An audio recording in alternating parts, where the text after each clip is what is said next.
सपा और कांग्रेस के नेतृत्व की यूपीए सरकार थी, तब इन लोगों ने इस प्रकार की साजिश रची थी। तब इन लोगों ने प्रयास किया था। जस्टिस रंगनाथ मिश्रा कमेटी की रिपोर्ट बन लेकर के लोग आए थे। रिपोर्ट के अनुसार पिछड़ी जाति के लोगों को मिलने वाले आरक्षण में से 6% काटने की साजिश हो रही थी। सच्चर कमेटी की रिपोर्ट ला करके अनुसूचित जाति को मिलने वाले आरक्षण पर इन लोगों ने सेंध लगाने का प्रयास किया था। बाबा साहब भीमराव अंबेडकर ने कहा था, देश के अंदर धर्म के आधार पर आरक्षण नहीं होना चाहिए। ये सपा और कांग्रेस के लोग धार्मिक आधार पर बंटवारा करने का प्रयास कर रहे हैं। ये भारत का इस्लामीकरण करने की साजिश है और उसी साजिश के तहत ये लोग यहां पर वोट जिहाद की बात करते हैं।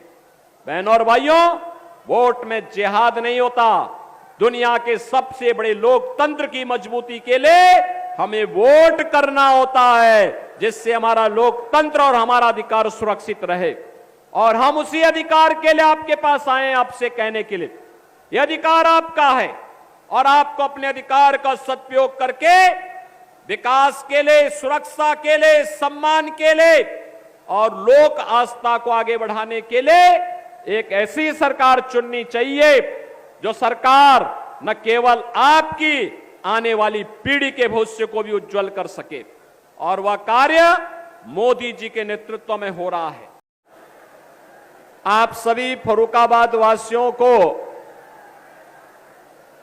इस पावन धरा को नमन करते हुए आप सभी का मैं अभिनंदन करता हूं, स्वागत करता हूं। बहनों और भाइयों, 2022 में भी मैं यहीं पे आया था और तब मैंने कहा था ना आपको कि अयोध्या में रामलला का भव्य मंदिर भी बनेगा और बड़े बड़े माफिया और अपराधियों का राम नाम सत्य है भी होगा।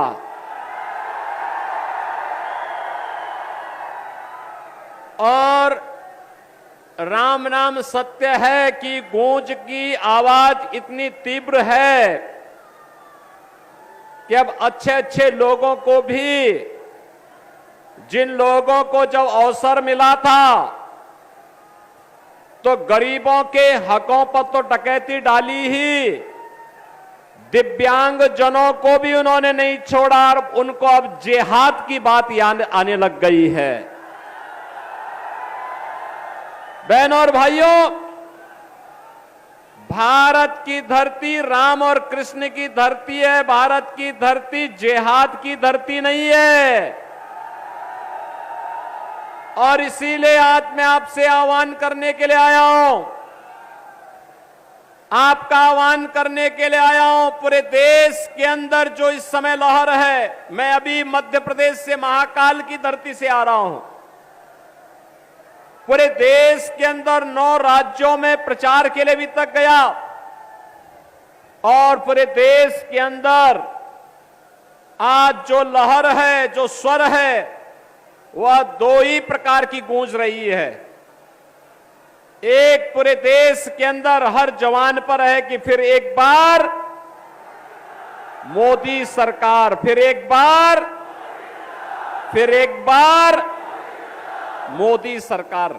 और दूसरा है जो राम को लाए हैं, एक नहीं ऐसे अनेक काम दिनों के लिए एक नहीं 3 मेले भी लगाने का काम किया है। फर्रुखाबाद जनपद में कभी ये जनपद बदनाम हुआ करता था कि फर्रुखाबाद जनपद ये विजन पूरा नहीं हुआ। मेरा आगे भी इच्छा है कि हर फर्रुखाबाद जनपद के चौरों की विकास के लिए हम लोगों ने प्रयास किया है कि इस देश के अंदर 80 करोड़ लोग राशन की सुविधा का फ्री में लाभ प्राप्त कर रहे हैं। याद करिए, 80 करोड़ लोग भारत में राशन प्राप्त कर रहे हैं और पाकिस्तान में 23 से 24 करोड़ लोग भूखों मर रहे हैं। आप अनुमान करिए, जो लोग जिहाद की बात कर रहे हैं, इनको शर्म आनी चाहिए कि इनके आकाओं ने पहले देश का बंटवारा किया था और आज जिहाद की बात करके देश के लोकतंत्र को ये लोग कलंकित करना चाहते हैं। इनको बताया जाना चाहिए कि जिहाद में अगर इतना ही प्यार है तो भूखों मरने के लिए भिखमंगे पाकिस्तान के पास जाइए जो आज 2 जून रोटी के लिए तड़प रहा है।